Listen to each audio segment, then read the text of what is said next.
Assalamualaikum warahmatullahi wabarakatuh. Perkenalkan, nama saya Andi Ainindya Faranita, NIM 2022-310216, Program Studi Pendidikan Bahasa Indonesia. Baik, di sini saya akan menjelaskan materi tentang teks argumentasi. Tujuan pembelajaran, siswa mampu memahami teks argumentasi dengan tema tentang ketahanan pangan nasional. Selanjutnya, pengertian teks argumentasi. Teks argumentasi adalah jenis teks yang bertujuan untuk meyakinkan pembaca atau pendengar tentang kebenaran suatu pendapat atau gagasan melalui argumen yang logis dan data yang akurat. Selanjutnya, ciri-ciri teks argumentasi. Yang pertama, bertujuan untuk meyakinkan pembaca. Yang kedua, menggunakan data dan fakta. Tiga, menggunakan kalimat argumentasi. Dan yang keempat, menggunakan bahasa yang logis dan objektif. Baik, selanjutnya struktur teks argumentasi.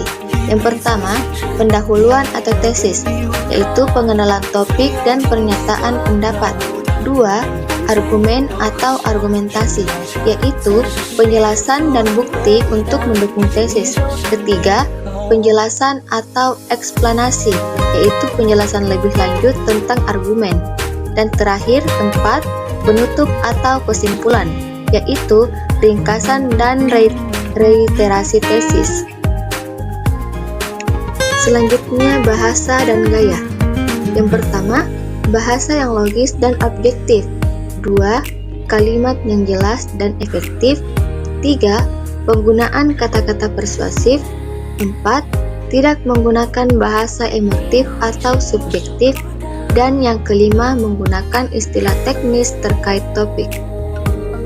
Baik, selanjutnya isi, yaitu yang pertama, mengemukakan pendapat atau gagasan. Yang kedua, menyajikan bukti dan data. Ketiga, menggunakan contoh atau analogi. Yang keempat, mengantisipasi argumen lawan. Dan yang kelima, menawarkan solusi atau rekomendasi. Selanjutnya, karakteristik dalam teks argumentasi. Yang pertama, bertujuan untuk meyakinkan pembaca. Yang kedua, menggunakan topik persuasi. Tiga, mengedepankan logika dan akal.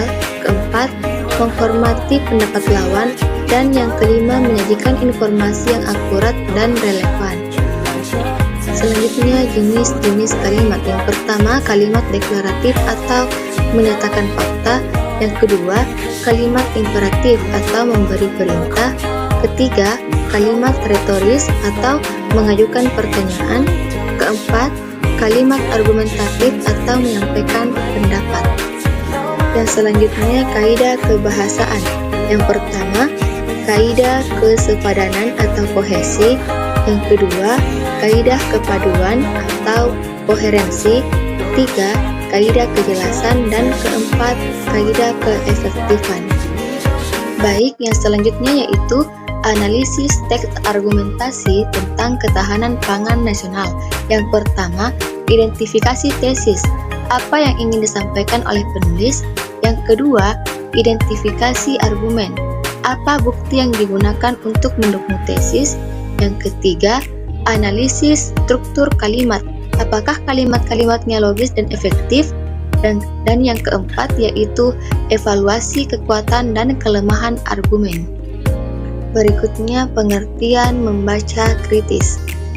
Membaca kritis adalah kemampuan untuk menganalisis, menilai, dan memahami teks secara mendalam.